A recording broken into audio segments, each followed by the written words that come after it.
네, 오늘도 이제 뭐 리뷰 잠깐 가보도록 하겠습니다. 두산중공업이 한 120% 정도 수익률을 갔다 오늘 조금 조정을 더 받아서 70%대로 떨어지긴 했습니다만은 이 보통 주도주가 깨어날 때 뭐 천하의 시즌도 작년 3월에 조정을 받을 때 단기 한 일주일 만에 100% 오르고 조정을 한 30% 조금 넘게 받았거든요.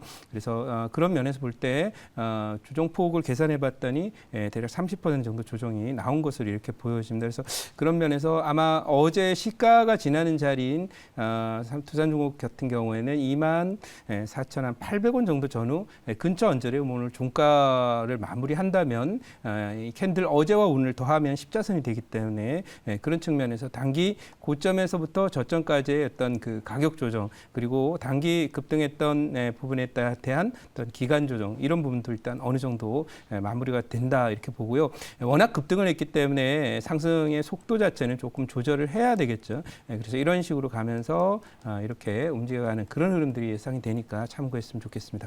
자, 그러면 다른 종목 한번 보도록 하죠. 오늘 그 보유 종목 중에서 오늘도 이제 장 초반에는 이제 좀 갓된 모습인데요. 우주 돌파를 시도하고 있습니다. 바로 한국공항입니다. 이 내수 경기가 이제 회복이 되면서 항공주들의 상승도 계속 이어지고 있는데 고가 기준으로 대략 보면 뭐 30% 가까운 26% 정도 이상의 그 수익률을 기록하고 있는데 아직도 이 종목은 뭐 슈팅을 했다라고 볼 수가 없어요. 그래서 여기가 넘어가게 되면은 본격적으로 랠리 들어가게 되면은 수익 좀 극대화해 보도록 하도록 하고요.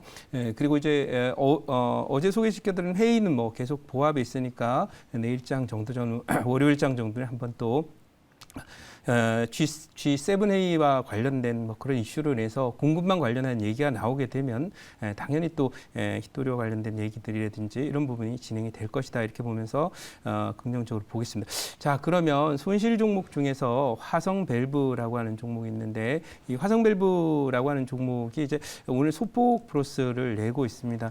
하지만 이제 1차적으로 반등을 하다가 여기 살짝 그 꼬부라져서 더블 바텀 형태 이렇게 모습을 보이고 있는데 이런 모습이 여기서 안정이 되는 그런 지지선을 확보했기 때문에 여기 보이는 10,000원 초반대 정도까지는 열어놓고 가도 좋다.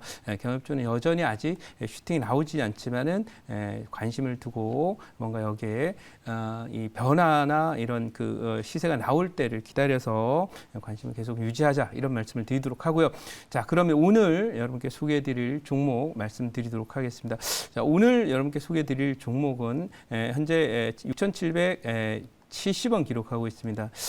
바로 이제 서암기계공업이라고 하는 종목이고요. 차트를 이게 보시면은 최근에 어제 이제 쌍방울이라는 종목이 상한가를 기록을 했고요. 뭐 하림 같은 종목들도 급등을 하고 있고 또 그동안에 너무 이제 소외가 많이 됐던 종목들 중에서 이렇게 패턴을 다 완성한 종목들이 순간적으로 저항선을 돌파하게 되면 뭐 불과 하루 이틀 만에 그냥 여기 박스권 상단 언저리까지 치고 가는 그런 모습을 보이곤 했습니다. 그래서 이 종목은 보시다시피 무려 2주를 여기 횡보를 하면서 뭔가 이제 뭐 누군가가 이 종목을 샀다 이렇게 볼 수 있겠고요.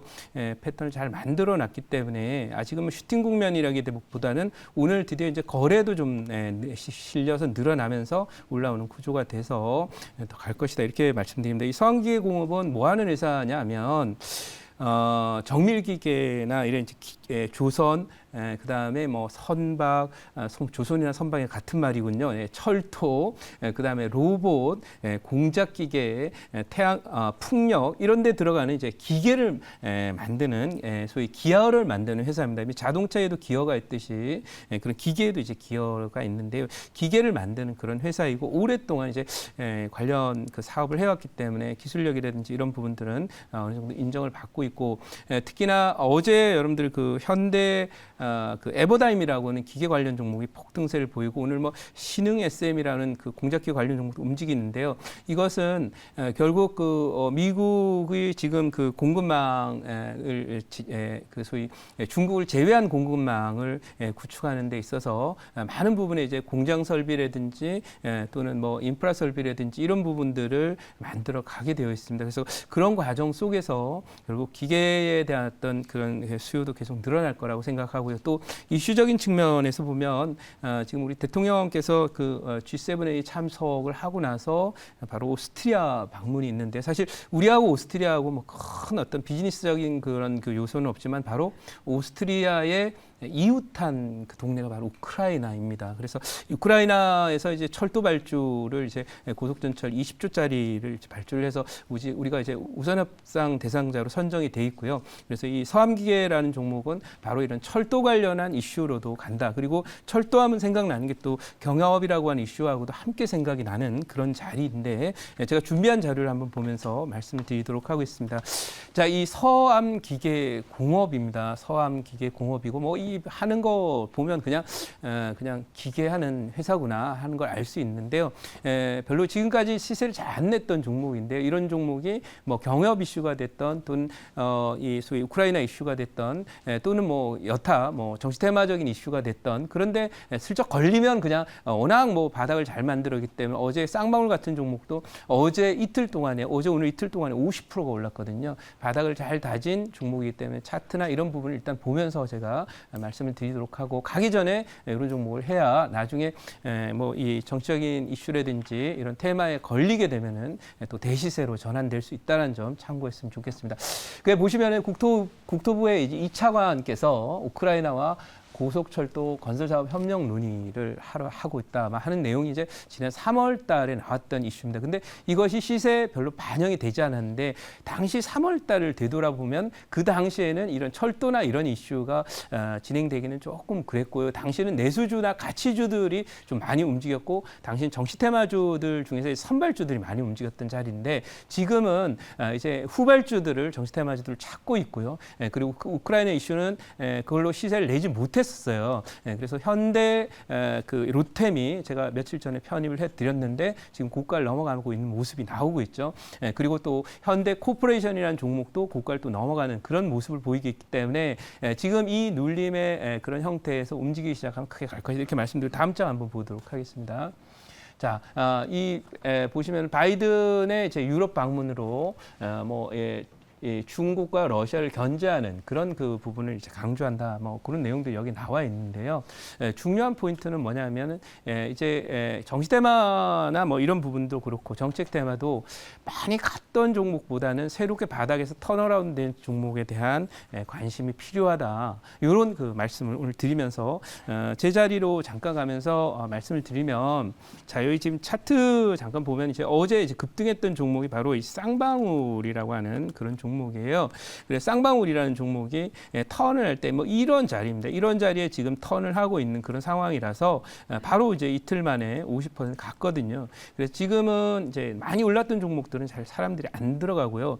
눌림에서 잘못 싸면 물린다. 왜? 상투친 종목들도 여러 나오고 있거든요. 그러다 보니까 결국은 점점점 이제 안전한 자리를 낮은 자리로 돌아가면서 이렇게 바닥에서 이제 꿈틀거리는 종목들에 대한 관심이 높다. 이렇게 봐서 오늘 그런 점에서 서암기계공업을 좀 갖고 왔다. 제일 중요한 것은 어쨌든 뭐 테이퍼링 우려라든지 또 물가 우려 이런 부분이 진행이 되면서 여름 내내는 지수가 못 가는 장세가 될 것이다. 그렇다면 이제 이 여당에서도 또 대선 기획단 그리고 야당에서도 곧 다음 주가 되면 이제 새로운 그 대표가 또 당선이 돼서 대선 준비에 들어갈 거기 때문에 이런 이슈들이 점점 나오게 되면 아무래도 이제 개별 종목장에서는 테마를 따라가는 것이 훨씬 더 편안한 그런 그 투자 전략이 되고 하기 때문에 거기에 맞춘 투자 전략 일환으로 새로운 또 정책이나 또 건설이나 또 이 철도 이런 그 관점에서 경협이나 이런 관점에서 서암기계공업을 소개드린다 이렇게 말씀드리고 질문 한번 받아보도록 하겠습니다.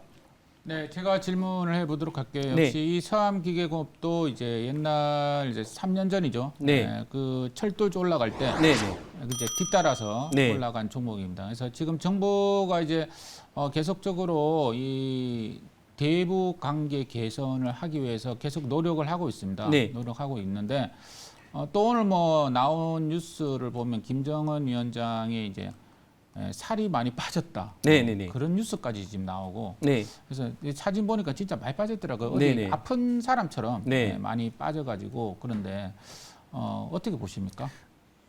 남북 관계나 북미 관계에 대한 얘기죠. 네, 그렇죠. 뭐 사실 예전에도 김정은 위원장 안 보이니까 그것도 어떻게 된 거 아니냐 뭐 그런 얘기들이 나온 것 같은데 역시 어쨌든 그런 부분도 이제 중요하긴 하지만 이 최근에 이제 그런 내용들도 있지만은 이 북한이 소위 적화 통일이라고 하는 그런 내용들을 사실은 무력 통일이라는 내용을 이제 정책 기조에서 뺐다라는 얘기가 있었어요. 이것은 뭐냐면 현실적인 관점에서 참고로 말씀드리면 우리나라의 국방비가 이 북한의 그 GDP보다도 훨씬 더 많습니다. 이런 상황이기 때문에 이제는 또 현실적으로 어떤 다른 측면에 대안들을 모색해야 되는 단계가 지금 북한에는 와 있지 않나 이런 생각이 들고 또 한편으로는 국내적인 사정에서는 여당의 입장에서 보면 이제 정권 재창출을 하기 위해서는 아무튼 부동산 실정이나 이런 부분을 좀 덮어내야 되는 새로운 이슈가 필요한데 그게 뭐 지금 눈에 보이는 것은 남아 있는 것은 경협 이슈 정도라고 생각을 합니다. 그래서 어떤 방식으로든 좀 해결을 내지 않을까라는 생각이 들고 그런 면에서 요즘에 뭐 경협주들이 잘 안 빠지고 고가를 조금씩이라도 돌파하는 걸로 봐서는 조만간에 뭔가 이벤트가 생기지 않을까 싶어서 경협주나 이런 측면에서도 관심을 구워보자 이렇게 말씀드리고요. 아무튼 뭐 두드려라 그러면 열리든지 안 열리든지 모르지만 어쨌든 두드려는 보는 거죠. 그런 관점에서 이번 그 경협 이슈는 보는 게 좋다 이런 말씀을 드리도록 하겠습니다. 자, 그러면 요 종목 전략 말씀드릴게요. 목표치는 1차 목표치 7,600원, 2차 목표치 11,000원, 손절가는 5,500원으로 대응하도록 하겠습니다.